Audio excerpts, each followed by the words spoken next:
Okay. Okay. For camera off. Yeah. Wow. The floor is yours, Jake. As All far right. as I know. So I talked to a lot of you, and Peter has done this with the New England world for about a couple years now. About 8 years now. Yep. Wow. And what we're trying to do is get videos. regional ones going, and so this is our Midwest first one, and I would also like to thank everybody, but also we're looking for somebody or groups of people to keep this thing going. So, and we'll support you in any way we can. But 21 people on the first call is pretty daggone good. So, I'm gonna we got 24. wow, great. So is Jeff on? Yes. All right. Yeah, So Jeff and Errol are both on.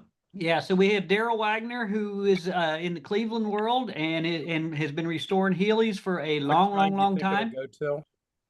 And then Jeff is our resident expert on bug eyes, and I think what I'm going to do is just shut up and kind of let Peter steer the ship a little bit and see what happens. On some other call. Yeah, hold on a second. Yeah, I'm going to put. So, yeah, so guys, so this is something we've done in the Northeast now for, as I mentioned earlier, 8 years. We do it on a monthly basis, and we do get an opportunity for people to call in. So we do have, similar to Daryl and Jeff, we have professionals that are on the call that we call our experts. But it. Boy, the wind is big out So again, there. if you're not speaking, maybe put your phone on mute. As you can see, we're getting some background noise right now.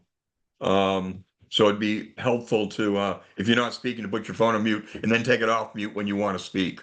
But it's really been an opportunity for people to share information. So don't think that everything has to come from Jeff and Daryl. We certainly appreciate everything they do, but I'm sure that with all the again, with 25 people on this call, a number of us have experiences and may know things that maybe our quote unquote experts don't know. So feel free to share in that. Now, we do have a couple questions we did ask in advance for people to share any questions in advance. And then we do share that with Jeff and Daryl in advance. So we'll start with Bernie. So Bernie has a BT7 that he bought earlier this spring, and it's burning a lot of oil. So Bernie,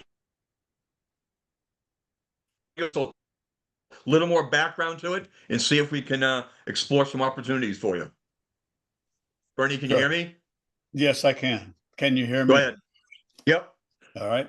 The car that I purchased, I don't have the history on, except that it's a 1960 BT7. It has very good compression. I did a compression check cold, and the compression readings were 165, 170, 170, 177, 170, and 175. Those compression readings, to me, cold, said, okay, it's not the rings that are causing all the smoke. And I'm getting a lot of smoke. I'm getting maybe 50 miles to a quart of oil. Nope. And it is very obvious on startup. As you start the car, it immediately blows out a lot of blue smoke. To me, that said, because I had the good compression readings, it said to me, well, maybe it's the valve stem seals or the valve stems. Well, I'd like to know if I can, take one step at a time and just replace the valve seals before pulling the head and doing a head job. I mean, otherwise it ran good. It had good acceleration. It started, it stopped. It just burns a lot of oil. So my question is, and I did some research, can I put a rope in the chamber for each piston to hold the piston up when I take the springs off to replace the seals? Is that rope gonna be enough, or do I have to go out and get another something to hook up to my compressor? And is it even possible to replace just the seals? Anyone have any thoughts or recommendations on replacing seals? So you want to do this without pulling the head too, right, Bernie? Exactly.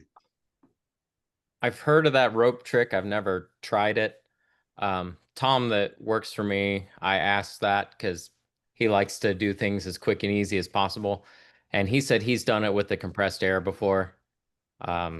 Just make sure that you have it places where the engine's not going to move on you. But like the certain kind of compression tester, not the one that you just shove in there, but the one that threads in, you could adapt and put air in that way. You could always use a leak down tester to do that. Yeah. Yeah, I don't have that. I was hoping I could just use the rope. So you don't think the rope would work? In my opinion, you'd have to be careful with that because you're going to have to feed it in with the piston down and then slowly bring that piston up. Certainly not with a starter because Oh, no, I would plan on doing that with You've got- turning the wheel while it was in gear. by hand, because if you By don't, hand. you risk spinning a rod. Yeah, right. It would be slow, but would that be enough compression to hold the valves in while I changed out the springs and the seals? I would think it would be. You just got to, pack it so much and leave your tail out so you don't drop it down in, of course. All right. I've never done that. I'm like Jeff. I've heard of it. I don't think it's a wise tale necessarily, but I'm sorry. I didn't hear your last comment. Oh, I have heard of it. I've never done it before. No, did you say it was not a wise thing to do? Oh, no. I said I don't think it's a wise tale. I think people have done it. An expression, a wise tale. Okay. So has there anyone on this call used the rope process? Dale raised his hand. Dale, you're on mute. So Dale, you something you want to add? Well, yeah, I'm willing to, I'll be helping him. I'll stick the rope in there, but is this gonna fix the problem? Does anybody have a guess? Replacing the seals first. Well, the seal is just basically an O-ring that goes in, between the collar and the keepers, and it just kind of keeps oil from dripping down in. You could try umbrella seals. That may be a little bit more positive. Those tend to be less leaking, but I'd be real curious to do a compression, not only just your compression check, but do a leak down test on it first before you attempt anything else. Get a better idea of where it is leaking. Okay, tell me more about that. Well, leak down tester is a special tool, and Jeff had said earlier that you kind of got to make sure nothing turns over because you want to do a leak down test while the piston's all the way up. And if you're shoving in 80, 90, 110 pounds, it wants to shove that piston down. So it makes it a little bit harder to do the leak down test. You can do it at the very bottom of the stroke, but it's not as accurate. There's a special adapter, like a compression checker, that threads into the cylinder, and then you've got two gauges, how much air you're putting into it, and how much a gauge showing how much air you're leaking. So do you have to have all those special gauges in order to do a leak down test? Yeah, yes. You can buy a kit from Harbor Freight that does it. Yeah, Harbor Freight's pretty cheap. I've got a couple of their tools. If I'm not using something a lot, then certainly I don't mind buying something from them. Okay, and the leak down test is going to tell me what? It'll give you a better indication of where you're leaking. If you got a bad valve, if you got rings, you're going to kind of listen to the exhaust. And if you're going to hear a lot of blowback through the exhaust, then that's generally the rings. If you hear it back through the carburetors, then there's a valve or a valve guide. Something's leaking there. Which direction? Well, with the compression readings that I received doing a cold test, would suggest that it's not the rings though. but you also said that you're getting a lot of blue smoke or smoke on throttle up. Yes. That's generally an indication of bad rings. Throttle Okay. down is generally an indicator. Say you backed off the gas and you're downshifting. You get smoke on throttle down because it's sucking it in through the valve guide between that and the valve Okay. stem. Well, I'm pretty good on both of those cases. You don't want to be behind me when I'm driving. Well, I know when we were going to the conclave last year, I was riding behind one of our members very close, and I kept on going, well, it's not raining out. Why is my windshield? And I leaned over and rub it, and it's just all oil. We sent him to the back of the pack. Okay. I'm kind of, you're trying to tell me to go ahead and pull the head and do have the valves Pull the engine and re-sleeved and do the whole thing. pull the engine and rebuild it. Danny, I don't even know you're on here. Yeah, I'm here. Danny wants to pull the engine all the time. KLB, Yeah, let's see, I'll be helping Bernie on this, and I was on hold so long, I forgot what I was gonna say. Yeah, we could bring the piston up and then put it in first gear and put it on the emergency brake to hold the piston. The other thing is I keep telling Bernie, maybe he has good rings, but bad oil rings. That's all I have. That could be also. Well, that's why the leak down test, I think, is critical up front to find out where you're getting blow by. Okay. I've done cars at times that we did a leak down test, and you could just hear it coming right out of the exhaust. Mm-hmm. Or like the dipstick tube. That's true too. That's where we listen if it's going in the crankcase. Valve cover. Mm-hmm. Yeah, I forgot about that, Jeff. Good call. the leak down quits, what, $50 or something at Harbor Freight? Somewhere there to 80. I don't remember exactly.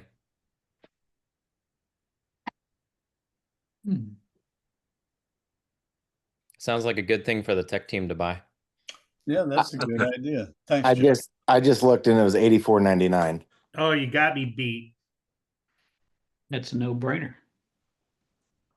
Okay, we'll add that to our tech team list for the Ohio Valley Austin-Healey Club. Thanks, guys. Oh, you're welcome.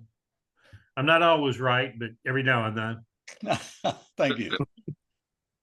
Bernie, anything else? Any other questions, Bernie? Not today, thank you. Okay. Well, thank you all for your input for Bernie with that. So I shared a question, and I'm going to share my screen while we'll do this. Hopefully it's going to work fine.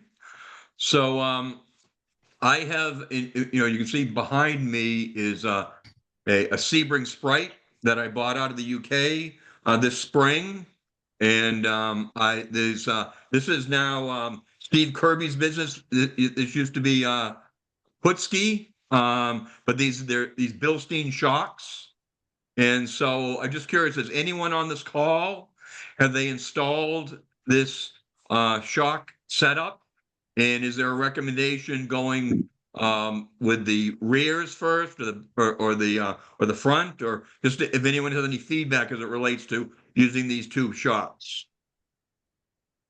So I didn't have that kit. I don't know whose it was. I bought it off the internet, but I did put tube shocks on one of the bug eyes, and it made it ride like a truck.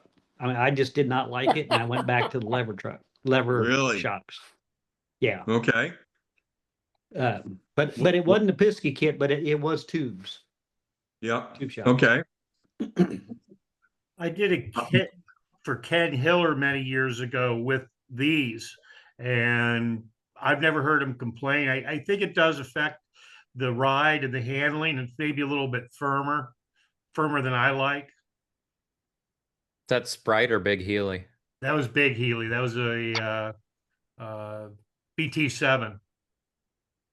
I'm not sure anyone's come up with a real good Sprite shock. I haven't tried these. but most of the people, even most of the people racing them, are still using lever arms. So like my race car's got lever arms on all corners, does very well. Ron Suave's got a super fast race car and he's using lever arms on his car. I'm not sure they're really a light enough shock to do what they're supposed to do. And the other opinion a lot of people have is there's not a good place to mount them where you get the travel that you're supposed to on these. Really?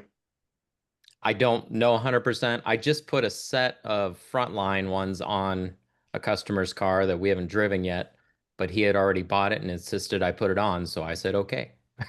Jeff, Well, have you ever installed a set of upper A arms in a bug eye? I've got a kit upstairs once I build mine. That's my retirement project. But literally, it's a new A arm that bolts up to the upper shock. And then you Big put new two arm, or it shocks on just adds a second lever. So like the shock is one arm and you add a second arm, or is it? No, it takes out the whole top shock. No, Is that a frontline kit? Gosh, I don't remember where I bought that from. I'd have to go back. I looked at them a long time ago. They look pretty cool, but you replaced the whole A arm on top and it had a lever. And I think that was that Frontline out of England that makes a lot of Sprite type stuff or whatever. I've never had one, but I've seen the kit or I bought it seen. probably 7 years ago, Yeah. if not longer. I'm looking to build a track day car eventually, and like everybody else, my customers' cars get in the way of my cars. Jeff knows how that is. Oh yeah. It's usually a rush when there's a deadline. We do have a member here in New England, Bob Britton. He has them on his car. He absolutely he's got a BJ7, and then I've also we've got a couple other members have, and they said they loved them. So it's a plan for a project for this winter. And if I don't like them, I'll take them off. But it's something I'm going to give a try to. So Yeah. Jeff, do you have any recommendations whether I do the front first or the back, or does it make any difference? So you're just replacing stock lever arms? Are they good? Are they Yes. worn out? Do you know? They're stock ones, yes. My assumption is if anything, these might be stiffer, and the car's like a stiffer front than back. Right. So I'd probably head that direction first, because you can put real stiff springs on the front and leave stock springs on the back and make it handle really well. Yeah. Okay. Well, this was in Steve Kirby was nice enough. It was part of our recent summit for our 50th anniversary in New England, and he offered a discount on these, and it was part of an auction. So I took a flyer on it, and so I said I'll give that a try for the winter. But okay, well, thank you, gentlemen, for that. Are there other questions that people have tonight? They'd like to, or things you'd like to share, or comments you have? Judd? Peter, I've got one. This is kind of a carryover. And by the way, this is an open forum, so Yeah. anybody has any questions about anything, feel free to ask them. Yep. I've got a Radley pair of rear shocks on my BJ8, which has been caused by just the rear bolts loosening up and then the holes elongating over time. And if I crank them down real tight, they'll shut up for maybe 6 weeks, and then the noise comes back. And somebody had it on the New England call last week and suggested Nordlock washers as a way to fix that and take care of it. And I just bought myself some Nordlock washers, but I'm wondering if anybody else has had that problem and if they used the Nordlock washers to fix it and what results they had. This was a recommendation of Bob Ewell at Auto Farm up in Ontario, who recommended these washers. Yeah. So what is a Nordlock washer? Can you describe it? It's like two washers put together as one, and then they have I don't know if you can see that very well, but that's what one looks like. And then they have serrations all the way around it And I think the serrations, the theory is you tighten them down real hard and the serrations will dig in the metal enough that it will hold everything. in Oh. place. Okay. And it's a double washer. I'm sorry, I'm in a hotel room and I don't have very good light, so. Well, Daryl showed a picture. That makes sense. There you go. Yep, there they Yeah. are. So they're like a lock washer on steroids kind of a deal. Yeah. Okay. Norlock. Okay. Now, But- a supplier but I it's use, not Harbor Freight. I just drew blank. I bought them from an outfit on the internet and, McMaster Car is a national industrial warehouse. I know Yeah. I've got one around the corner, but they ship. And you don't have to be a business to get set up with them. McMaster Car. McMaster car. McMaster Car. And you can buy a pack of, sometimes you have to buy 50, 100, depending on what size they are. You get the larger sizes and may have packs of 10. I bought 10 of them and it cost me all of $13.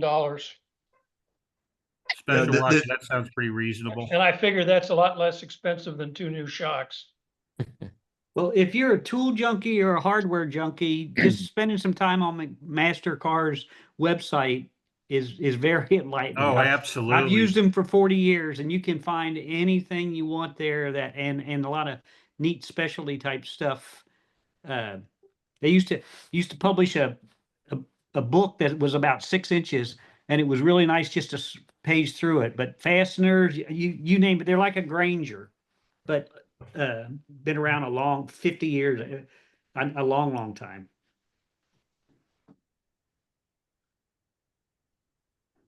Yeah, so I know if, Here's the catalog, great. Yes. and here's how thick it is. Yeah. Wow. Wow. Oh, shoot. So Darryl, you said size matters, huh? Well, yes, it does. Yes. Wow. Well, there's a place here in Massachusetts that I use called Bolt Depot, and they have them. So those of you who are on the call, you may be aware, we have this new database of suppliers and that we have out on our members only website, and so we based on that last call we had with the recommendation from Bob Ewell, we've added that to there. I'll add McMaster Car to that database as well. So Tom, your question is, so if you go to the members only section on the website, we have a database with over 220 Austin-Healey suppliers, both here in the United States, Canada, UK, and in Australia. And it's sorted by, and you can filter on, it's an Excel spreadsheet, and you can filter on it by any sorts of categories. So both Jeff's business and Daryl's business are on on our website. We typically have also each of the suppliers' websites, their contact information, and all that. So it's in the members only section on our website. Peter, And you may yeah. also mention the article library and the tech call library also that's on the website. Yeah, here I'm bringing up our website right now as we're talking here. Bear with me. So I'm going to share my screen again, hopefully. Oops. And let me share. And again, by the way, anyone can, here I get the website up, but anyone can share on there on this Zoom call. So this is the members only section. So right here is that suppliers resource database. It was updated as recently as 10/27/25. So as you can see, it's an Excel spreadsheet. So you can download that, and then you can filter on that. So we've added these Nordlock washers on there, and a new supplier that was recommended by our Wisconsin club members. So that's something you can bring up. Also, you know, in the on the website, we have the historical index. So this has all of the charters. If you remember, those of you who've been around the club for a long time, remember charter, excuse me, was what the used to be called, and then the Healey Mark. So you can go back and do searches on that. So I'll bring it up. I'll go to see more here. So from this, you can search on different subjects. So if you have if you know what issue it's in, you can do it there. Or my recommendation is when you're doing searches, have them be as broad as possible.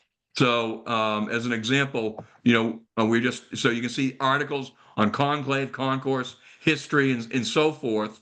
But you can go through and put different questions in there as it relates to that, and you can search. So this is everything's been in the Healey Mark and the chatters back from 50 years ago as it relates to that.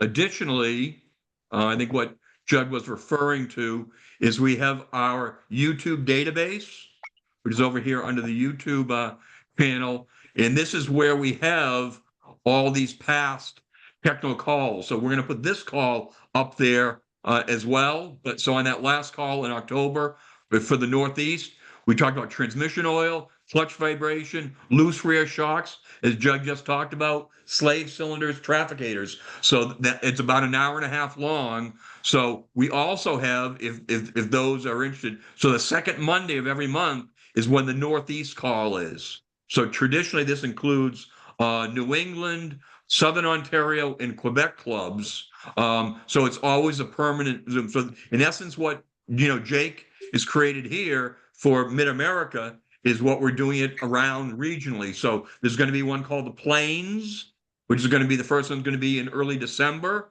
which is the Flatwater, Oklahoma, the 3 Texas clubs. So we're putting it to make them more regionally focused. But we've got here Zoom meetings and Zoom YouTube articles that have been out since 2021 out there. So it allows opportunities for you to see what else is going on there. So this is all in the members only section. So when you go onto the website, you must make sure you log in as the member, and then you have complete access to this. So if you just go onto the website and don't log in with your password, you don't get access to the members only section on the website.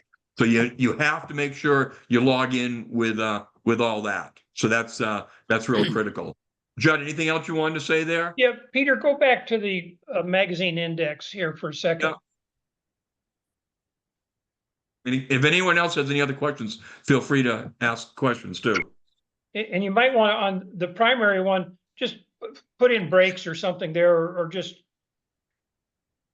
and what I was, just scroll down further. I just wanted to show you that you see all these text subjects that are listed here. And sometimes if you don't find them there, then you may want to go to the secondary listing and, like, for example, put in carburetors, and you'll find articles on carburetors in the secondary field. So you have to use both of those fields if you don't find what you're looking for in the primary one. And I think Peter's working to consolidate those. Yeah. So here right now these are all the tech engines. So this was back in the August 2025, an article by Stephen Kingsbury. G. Davis had another one about sparks done differently. And that was from June. So it is sorted by date as it relates to that. But so and I know that the Healey 5-speed that cover fabrication. So all sorts of different things there that you can go and expand here. There's a question. Ted Cryer, he lives in New York. This was back in 2017. Question about an engine rebuild on 100 and the gasket replacements and include that. So these are all information that's out there. So anything that's been, so don't feel you have to hold and keep on, stacks and stacks of Healey marks. It's all out there on the database. Any questions or comments or anything else you'd like to see on the website as we're going through this? Hmm. Don't everybody speak up at one time. Is there So, you something know, we in made there a lot of, about replacing LED bulbs in the taillights on a bug eye? so Say it here, again. well, Is there something in there about replacing the bulbs for taillights on a bug eye? I guarantee you there's an article in there on LEDs and that kind of stuff. Okay, I'll look Right. it up. yeah, my recommendation, when you do searches, have them be as broad as possible. Do LED first, you know, that instead of LED bug eye, because, you know, some people may put Sprite instead of bug eye. So keep your searches as broad as possible and don't have them be too specific because it may miss. Or, you know, people misspell Healy as an example. You want to make sure that you keep things as broad as possible. How far back does the database go? Goes back to the chatters before the Healy mark. Oh, wonderful. So back to the black and white chatters. And again, that was before my time. I've only been around 25 years. You know, Mike Schneider, I saw you were on the call. What year were the chatters? Carl Brown started digitizing them, and he started with 1980. Okay. So it goes back pretty far. So basically, you got 45 years of all of the monthly magazine. Dale, you got a question or comment? Was it when we had brown hair like Jeff? Well, I think it was when I had hair Yeah, I was going to say some of us might have had hair. That'd been here an at that accomplishment. time. Yeah. So to reinforce your earlier comment, I can get rid of all those stacks I have out in my garage. I've It's had all a the number it's of all the people. website. Yeah. I've had a Yeah. number of people contact me saying they're retiring, selling the Healy. They got 30 years of chatters. What do they do with them? And they'll try to market them. And first of all, they want to try and sell them, and that doesn't work. And they sometimes can't even give them away. Yeah. It's just, you know, everything is digital online, and people don't need them for reference. They just, if they want them, they just save them for historical purposes. I've got a bunch to get rid of. Unfortunately, Dale. Sometimes I take them to a car show and give them away to kids. I mean, if they keep it for 10 minutes, it's better than nothing. You're right, Dale. Other questions or comments? Go ahead. 59 Sprite owner. Actually, my name's Mike, Hi, Mike. but I go by 59 Sprite driver. My car is a 59 Bug Eye, and I rebuilt it in 84, 85, and then rebuilt it again just about 3 years ago. And I've always had an issue with the engine at highway speeds will occasionally start to miss out. And then it just immediately picks up again and seems to run okay. I've read that can be the bearings in the distributor, that starts to waggle a little bit. I've also read it could be the height of the fuel in the carburetors. Just wondered if anybody had a suggestion of which direction I look for that. So maybe a little clarity first on that. So is it still a 948? It is a 948. It has had a number of improvements. I guess they're improvements. It's got oversized pistons in it, high compression pistons, by the way. It's got a 3/4 race cam. It now has double timing chains, heavy duty push rods, triple valve springs. So they're heavy duty valve springs. And the first time I rebuilt it, I didn't think to replace the connecting rod caps. So one of those sheared off, and the crank came around and blew the connecting rod right through the side of the engine on my way to a class at Purdue. Oh, there you go. Which was the worst smell and worst sound I think I've ever heard. But anyway, it does that. It's also got oversized needles in the carburetors, but they are the standard carburetors. They're not the larger carburetors. So the H1, So H2 that's the background. carburetors. It's also got It's also got headers on it. What was that?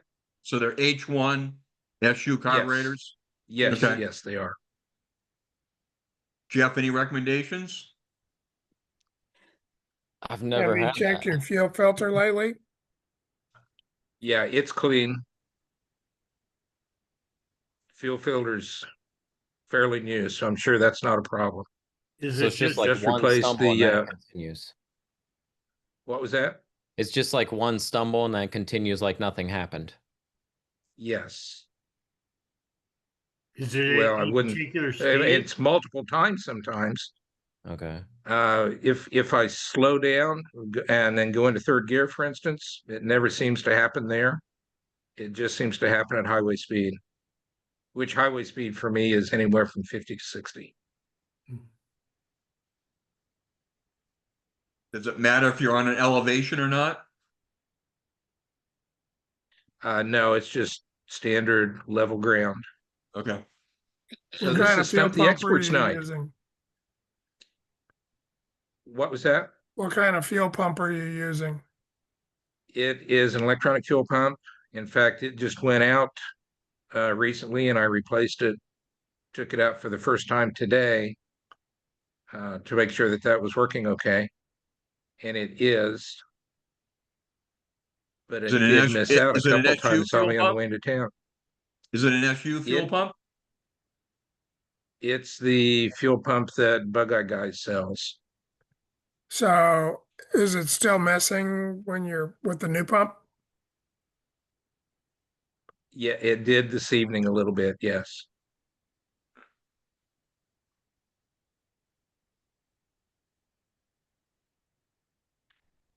I could make guesses, but I don't have an answer. Would there possibly I've made be, lots of guesses over the years. would there possibly be a loose fitting between the gas tank and the fuel pump where it's sucking air? I'm sure not, because we were just down there replacing that recently. Right.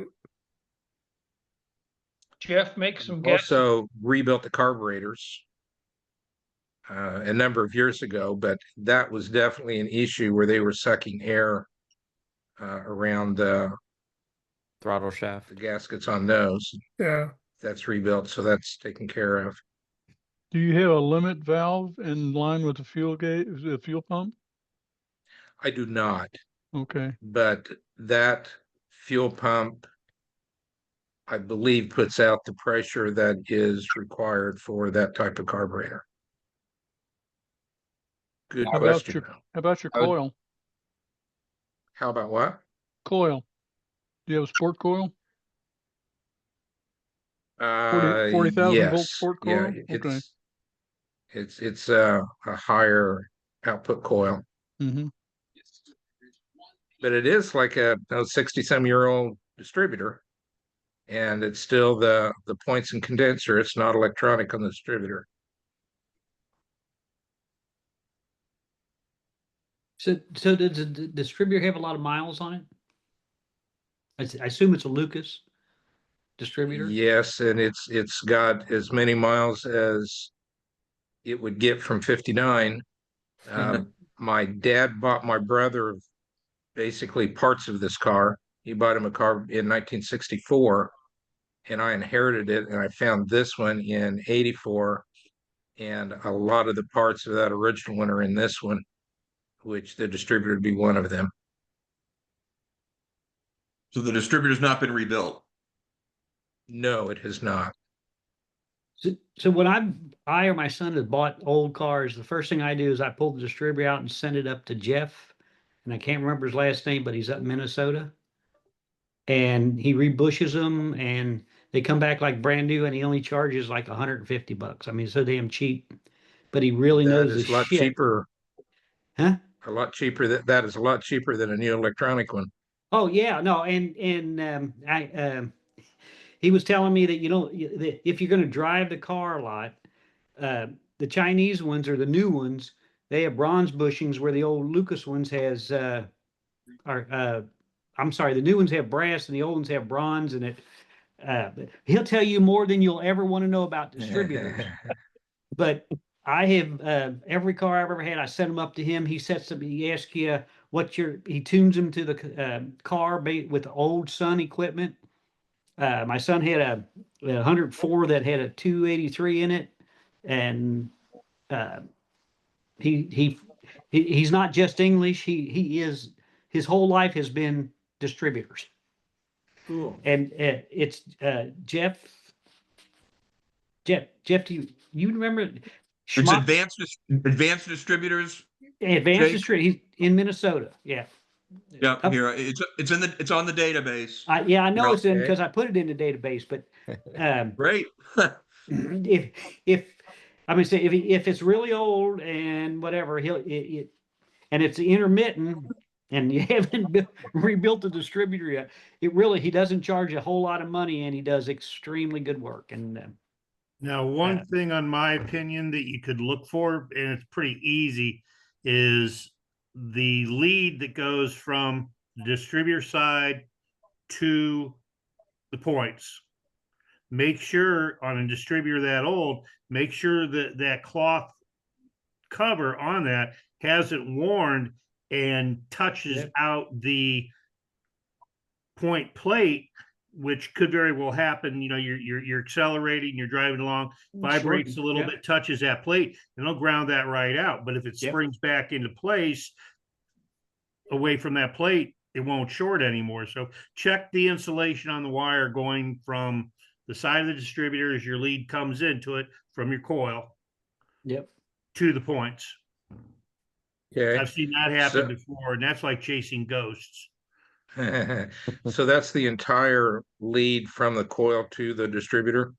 No, the lead that's inside the distributor from the distributor body to the points. And then you've got another lead to the condenser, and then you'll have a ground lead also.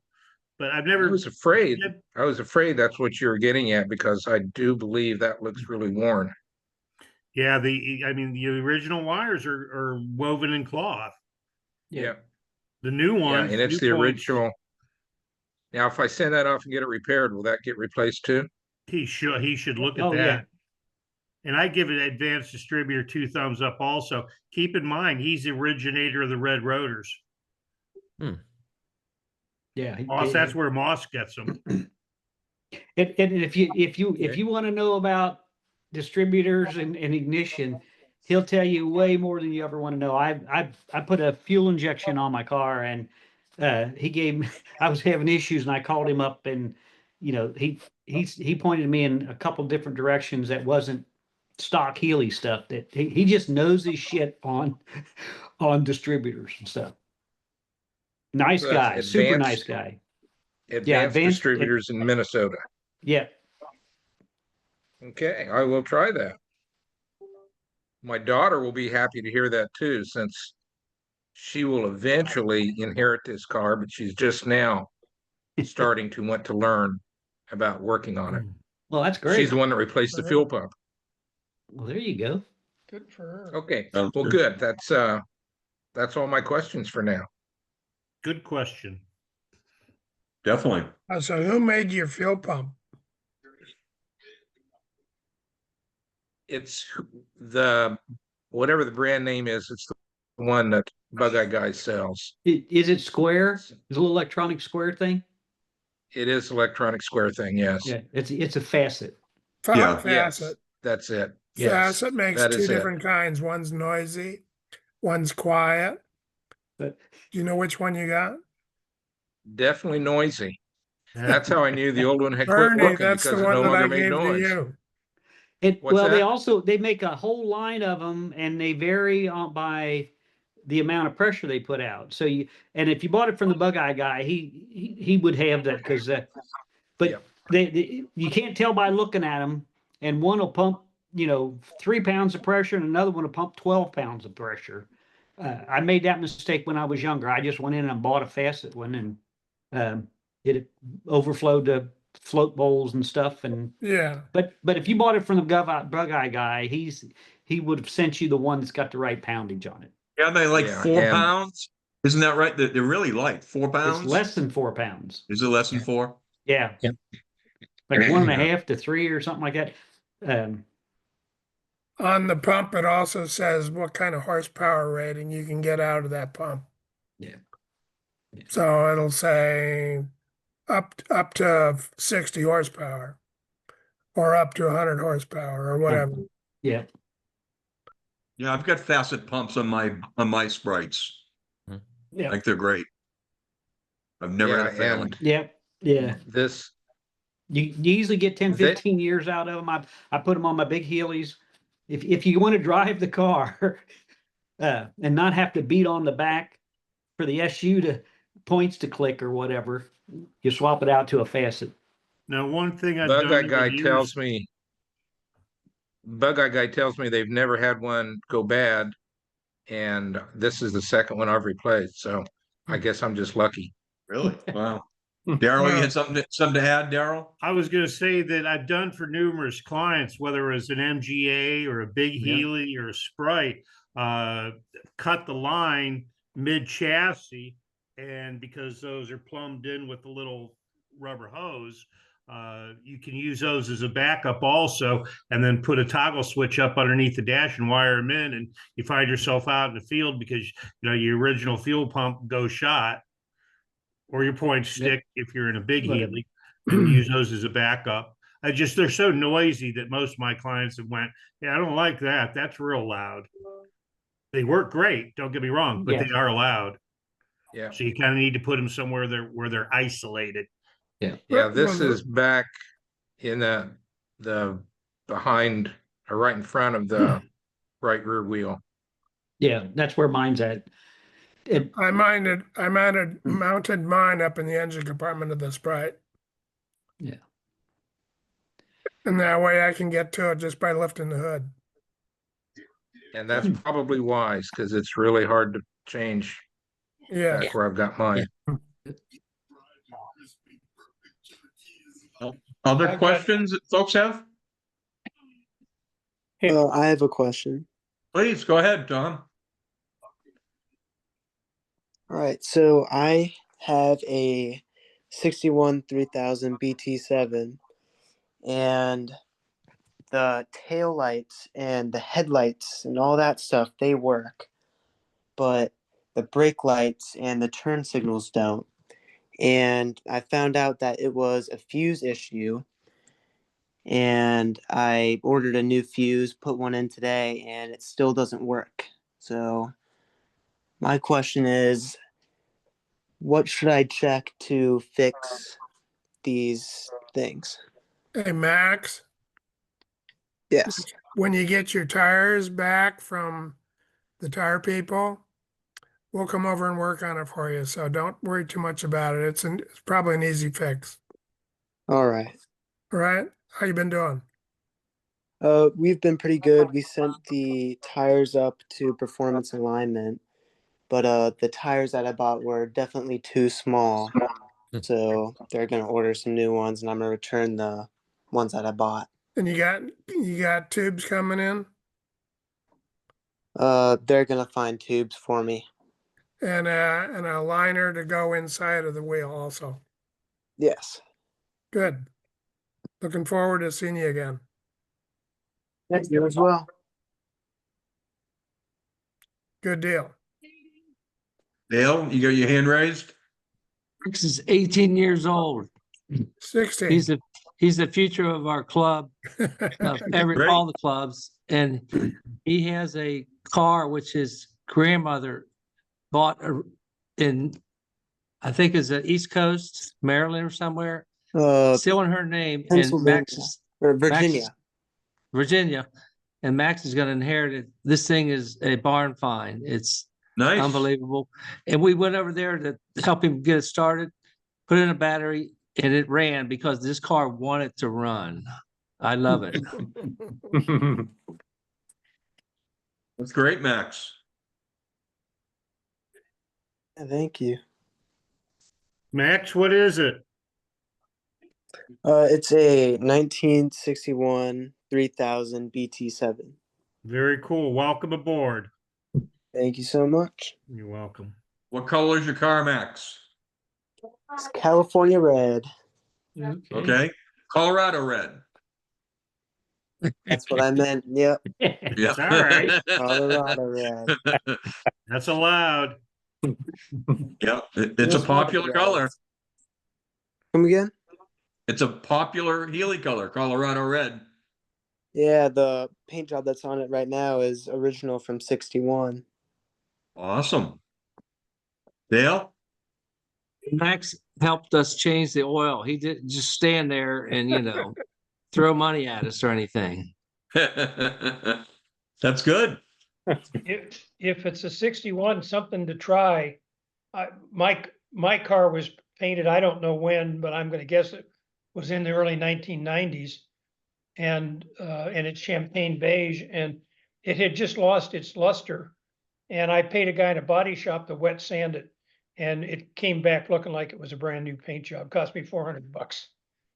Wow. And the Nice. wet sanding is a interim step that you may want to have try on it to see if Like it'll bring it back. clay barring or there was another process that was similar to the clay bar that would bring back the color also. Yeah. Blue coral. And the thing with wet sanding is you need to get somebody that knows what they're doing. Well, you need like 2,000 grit paper. Yeah. Yeah, the color that's on it right now, it's pretty dull. It's not as shiny as it We'll once work on that too. Great. Yeah, that's all I needed. Thank you, guys. Yeah, I got a quick question. If you can hear me, can you hear Go me? ahead, Tom. Yep, we can hear you fine. Yeah, I have a 57 106. It's pretty original, and I've replaced everything in the cooling system except those heater hoses that go through the firewall, and I have no problems with them, and they seem like they're still fine. But I think they might be original. I'm just wondering how much of a liability that is to leave those alone, or if I should be thinking about doing something. The rubber cracking, you got cracks through them? No, they look fine actually. So, and 57. Yeah, 57. Yeah, 57. BN4? BN4. Yeah. Yep. I don't know if they used a better material or something. They seem like they're better than anything you could buy now in terms of the quality of the hose and stuff. Well, I don't know. Other than they're like 60 years old. Yeah. Well, and since it's if it does leak, you don't have it ain't like a BJ8 where you can't get to it. You with the old style dash, it's relatively easy to get to it up underneath there. And there's also a saying, if it's not broke, don't fix it. Don't fix it. Absolutely. So you could be getting yourself into more trouble than you want, Tom. So maybe just monitor it and just be happy it's not. Yeah. I mean, obviously look for leaks and cracks. Yeah. Okay, that sounds good. And you could carry a spare hose to go from out of the outlet to that goes through the firewall. Just loop it around and go back. Just disconnect your hoses that go to the heater core. Bypass the heater core and just loop it around so that it doesn't go through the heater core if you detect a leak someplace.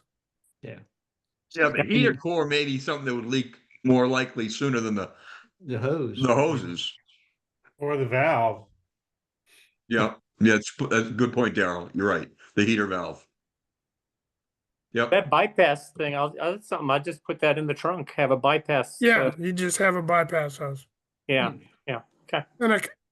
And some clamps, of course. You chose place. Yeah. Thanks. Give it the RSTLN and the E. Then it's going to show you where there's land. I'll look at it. Have some more questions after I look at it, but I assume I can figure out how it would bypass. Yeah. So I got a Like- question, and I'm gonna throw the disclaimer out here that you guys are way out of my league. So We're just No, old. I don't think so. you're probably gonna have a bunch of questions for me based on my question that I'm not gonna be able to answer. So I've got a 67 Sprite. Different story. I've got a 63 that's all in pieces in a warehouse somewhere, but the 67 runs and runs pretty well. I have one challenge with it. It's almost completely original. The challenge I have is, so I started up.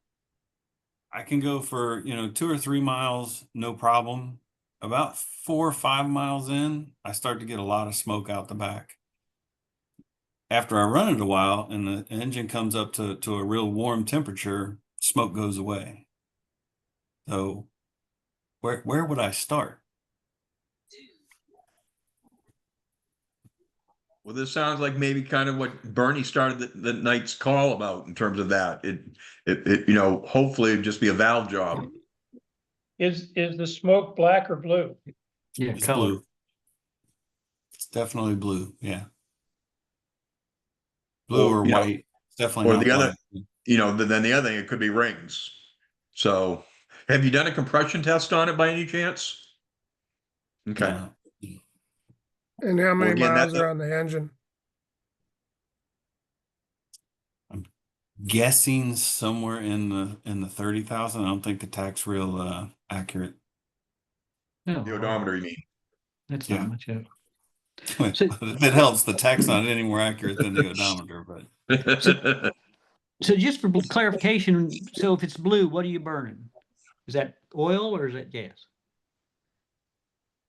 For in terms of knowledge for people. So if he's getting white smoke, is he burning oil or is he burning something else? You were asking about color of the smoke. Here's a better question. How much oil does it burn when you're running it around? How much do you have to add? yeah, I only drive it, maybe a dozen and a half times between spring and fall, so it doesn't get a ton of work on it, or a lot of driving on it, but yeah, probably every 5 or 6 times I've taken it out, and I'm not going 50 miles round trip. After about 5 or 6 of those trips, I'll have to put some oil in it. It definitely leaked a little bit of oil underneath the car when I put it in the garage. So I've got the cardboard under there to keep it, but it's not gushing. But yeah, every couple And what hundred miles. viscosity oil are you using? Oh, you remember my disclaimer? I did look that up in the book, so I don't know what it is, but I did grab whatever kind was in the book. I had to special order it from somewhere, so I got whatever the book called for. So typically with these engines on Healey's, one of the recommendations is using product with ZDDP, which is zinc. So there's a like Valvoline VR1 2050 racing oil is what I run in all my Healey's. Same here. Yep. Same here. So, okay. What was that again? A Valvoline That's what I Valvoline use in every- VR1 VR1 2050 racing oil. Okay. Or And as you can get it fast through as our Walmart. cars are. Go ahead, Jeff. You were saying? It's cheap at Walmart. Yeah. Walmart or It's on the Amazon. shelf, and it's cheap in Walmart. Okay. Yeah, I did just replace so I did an oil change last year in the season, replaced the oil filter, changed the oil, so on and so forth. And I know I refilled it with whatever the standard in the book was. So maybe it's time to do another oil change and give it a shot. I thought it might be something, rings, that kind of thing in the engine, but that's probably well beyond my expertise. And so I kind of stopped there and said, well, where do I go from here? Daryl, were you going to say something? Look, you're leaning close. One thing I always am very emphatic about is don't use a semi-synthetic or a synthetic. The molecular, my big word for the day, molecular structure of that oil is way too different and will slip through any cracks and crevices you have in that motor compared to a conventional oil like the VR1. It's too slick. It's It'll skinny float oil. past seals. Yeah. So stay with something like the ZR1 2050. I'll use that in the Jags. I use that in the Healey's, the MGs. It's the only oil I have in the shop. Short side of 30 weight for the trannies and 80-90 lube for the differential. But find something high ZDP, and like Jeff says, it's probably the most inexpensive oil that's going to give you the ZDP. If you go with Red Line, you go with Royal Purple, they'll be $5-6 more a quart, and you just don't need to spend that money. Yeah. So I asked the earlier question regarding the compression test. That's again, a tool you can buy at Harbor Freight for pretty cheap money, That's cheap. and do a compression test across the 4 valves and across the 4 cylinders and see what your compression is, and then then you can check whether if you put oil in there and it goes back up, is that valves right? Is that Jeff? How do you separate between it's rings if it goes up, if it doesn't go up it's valves? Mm-hmm. So that's how you can test whether it's rings or valves, and obviously rings are a bigger deal because you got to pull the whole motor. Where if it's a valve job, you can pull just the head. Seems really weird that it's like goes a few minutes fine, then all of a sudden it's a problem, then it's fine again. Like something's getting hot and doing something, and then it moves back into place after a while, like cracked ring or something that then fixes itself magically. I don't know. Is it smoke definitively, or could it be moisture? I'm pretty sure it's smoke when it happens, and it takes a few miles for it to go away. Like I said, once once the car gets really warm, it's a non-issue. It's just that in between space, but that in between space lasts for a few miles. So you get stuck at a stoplight. Oh, in that few embarrassing. miles, you'll smoke Bernie? out the entire neighborhood pretty quickly. This is my experience with my 60 BT7. It is doing exactly the same thing he's describing. There you go. But again, Bernie, you said your compression was good. It was across all 6 cylinders. You didn't have a big variation. That's exactly right. I have very good compression against all cylinders. And it runs good.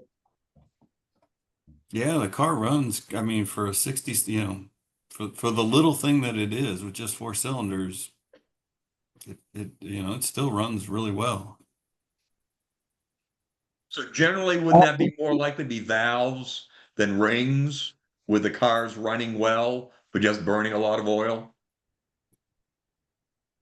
Or is that not a correct statement? Not always. I've got a client that he'll go through a quart every 500 miles, but she runs like a scalded ape.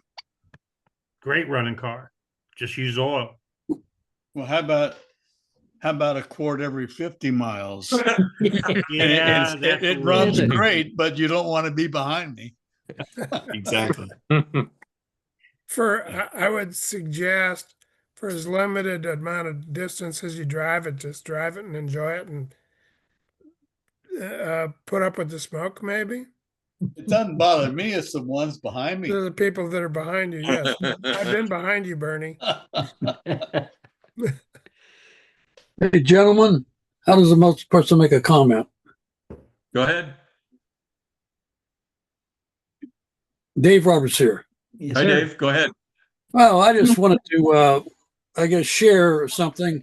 Last year when we were at Wisconsin, I came home, went up there pretty much on 5 cylinders and came home on 5 cylinders and didn't discover what the problem was until early this spring after a compression check. Well, I ended up taking the engine out and taking it to a shop in Springfield.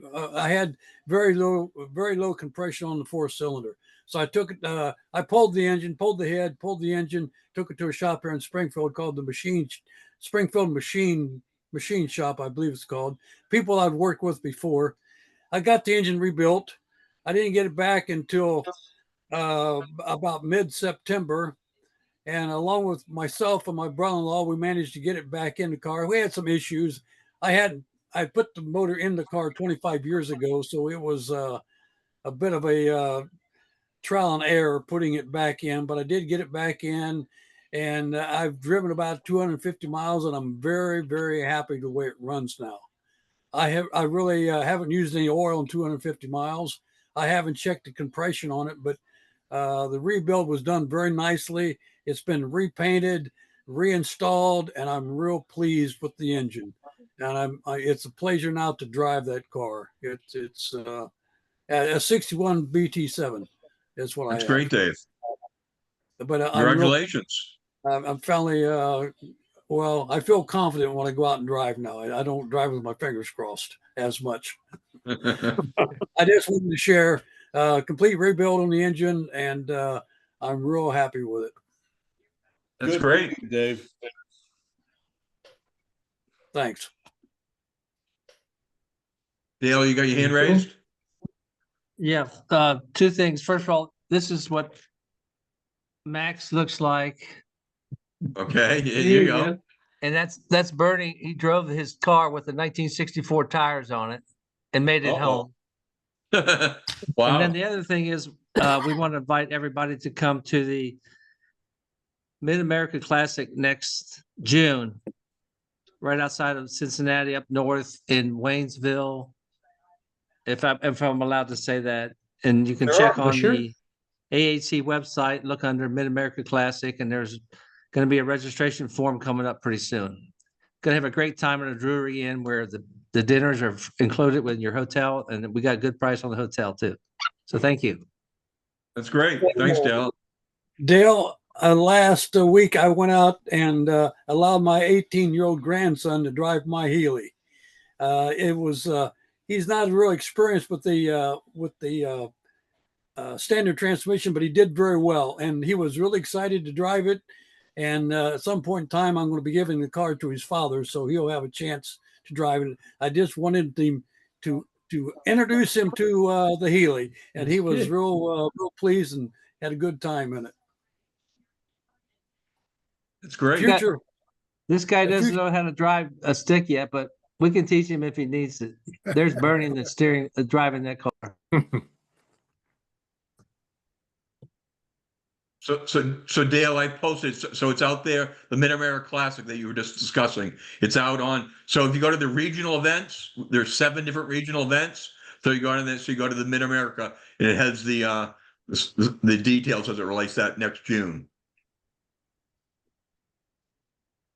And thank you for putting that up. We appreciate that.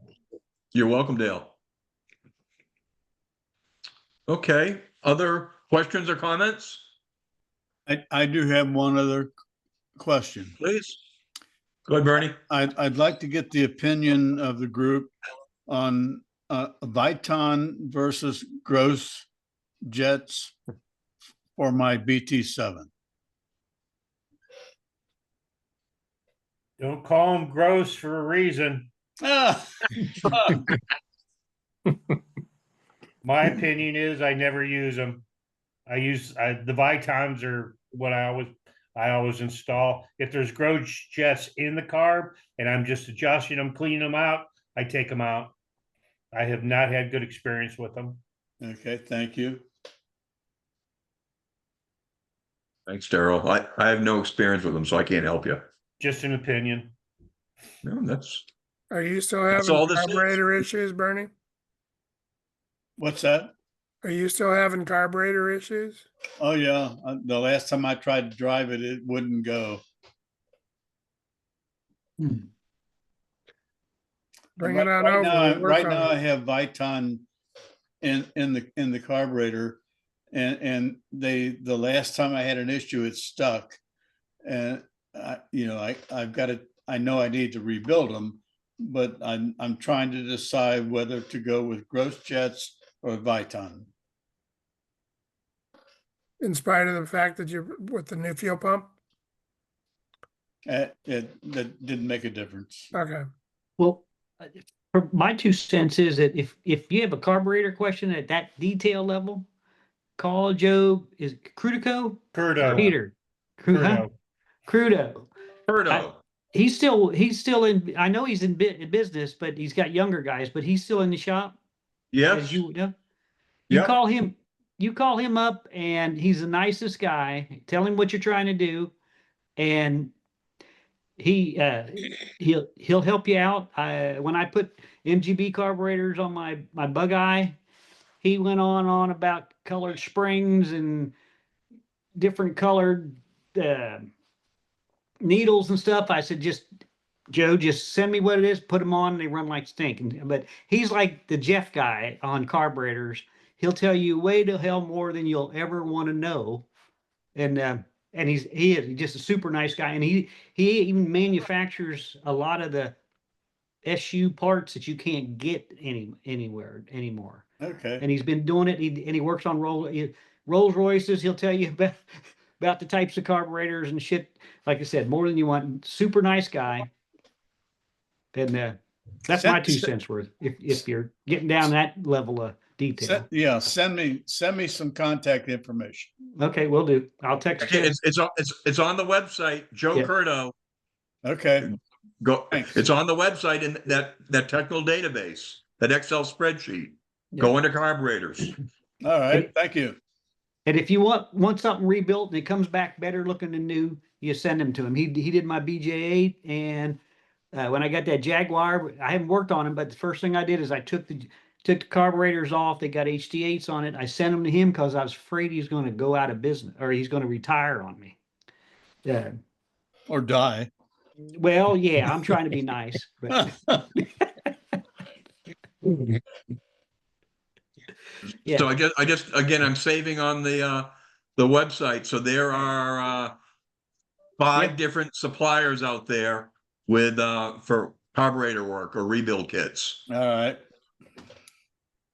I stock all his parts. I use all his stuff. He makes his own stuff there, or he has people making for him now. But it seems to be better than the SU stuff. He sells to Moss. He sells to me too. Well, I just from a standpoint of Moss being such a large distributor that they buy things from him. It's great quality. Yeah. Okay. My question was really Viton versus Gross, and I got one opinion, and I appreciate it. Thank you. I can tell you, I've only used Viton on my cars, and I sell both of them, and I rarely ever sell Gross Jet. They're expensive. Okay. Thank you. Any other questions? Hey Jeff, how do I connect with you? You're down in Cincinnati, which is where I'm at. Oh, are you? I am. Well, you can go to my website. It's spridget.com for Sprite and Midget. Perfect. He's out on the database too. I'm also on the database. Yeah, I was looking at that. I'm not sure I can get into the database. I'm part of the Ohio Valley, but yeah, any member can get into the database. Okay. So just go onto our website and enter as a member, and you can get onto the database that we just showed a minute ago. So what part of Cincinnati are you?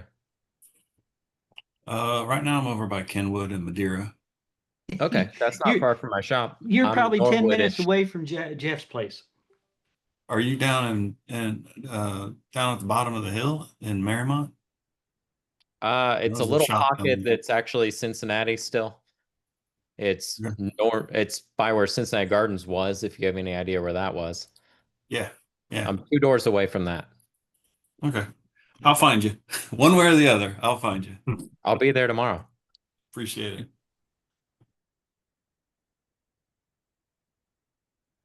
Are there other questions?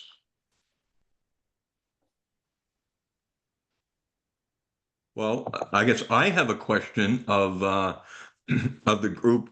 What did you find this past hour and 15 minutes valuable? Yes. Yes. Yeah. I'd come back for more of this. Okay. Well, again, we're proposing to do this on a monthly basis. So we're in the second Monday, I believe, of November. Is that right? Or are we the first Monday? No, We're we're Wednesday, Wednesday. Sorry, my bad. Wednesday. Thanks. Judd. first Yeah, it's Wednesday. first Wednesday. First Wednesday. So we're proposing to do this on a monthly basis. And again, we will, we're recording this and we will post this out to the website.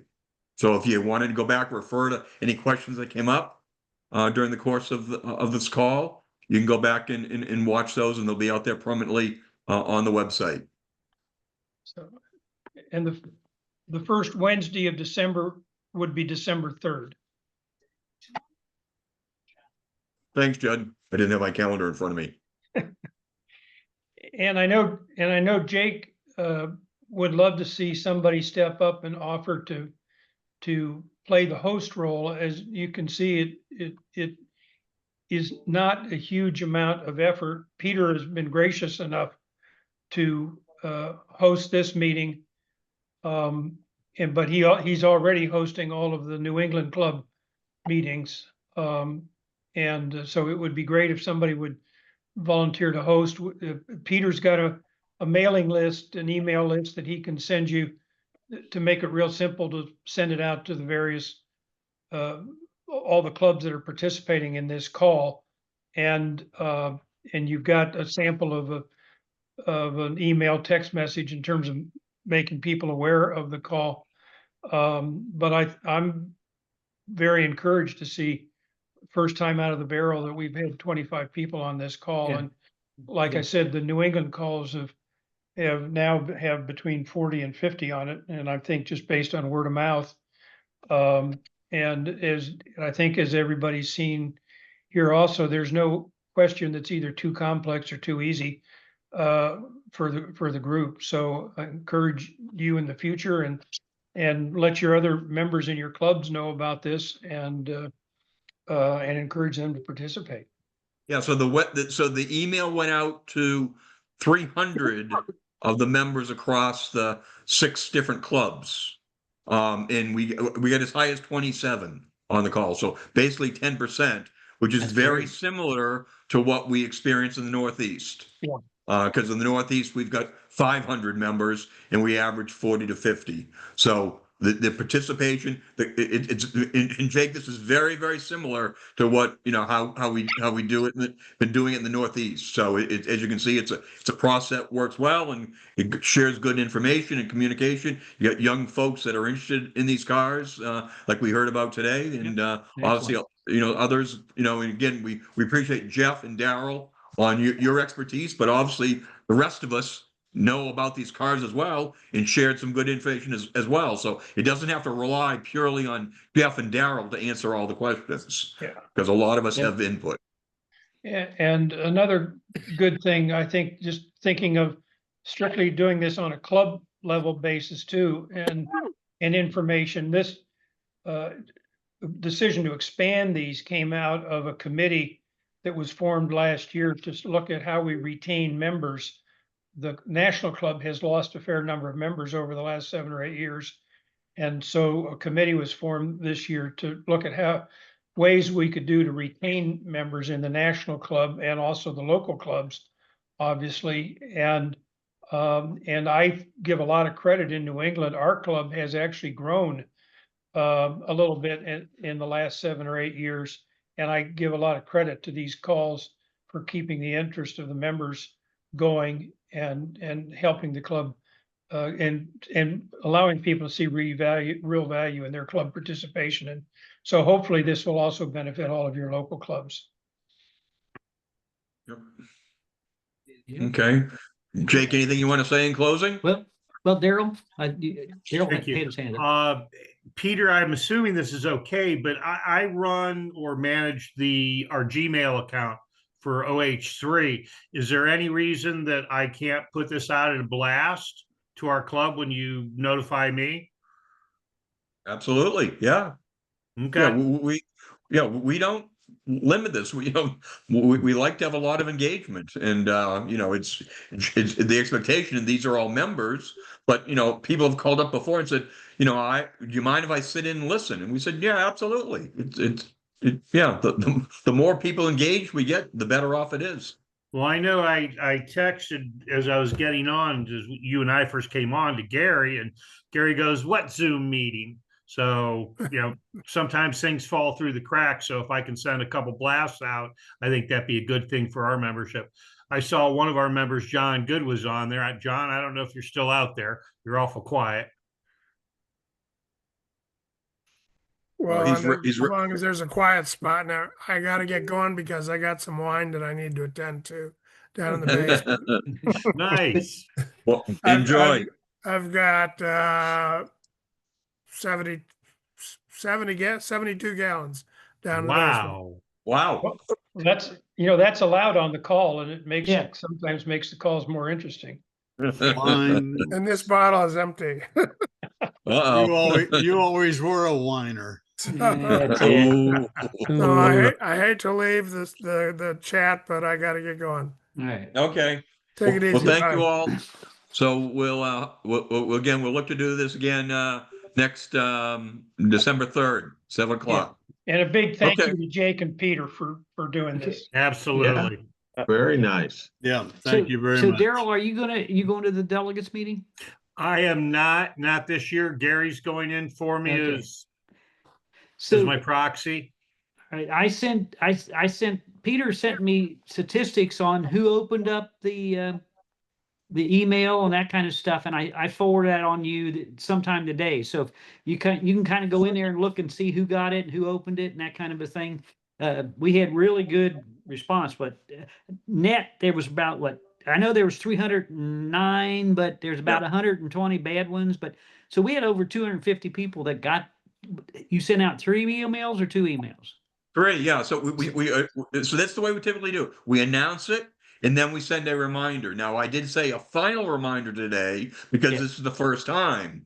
So hopefully people found that valuable to do that as a reminder. Now, again, New England, we do one the week before, we do one the day before. Yeah, so that way, but we've been doing the second Monday of the month for 8 years. So those who participate, know it pretty regularly.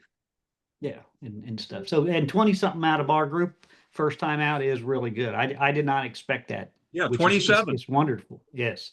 Yep. So it's great. So, okay. Well, we'll see some of you at the delegates meeting in Indianapolis. Hopefully, so you guys are going to drive. You're lucky that those of us who are flying may. We're just going to know one. Reed Trummel is not coming, unfortunately. So he's going to participate via Zoom. But okay. Thank you all. Thank you, everybody. Thank you, gentlemen. See you. Good job, guys. Thanks for setting it up. You're welcome. Bye-bye. Thanks, Peter. You're welcome. Bye-bye.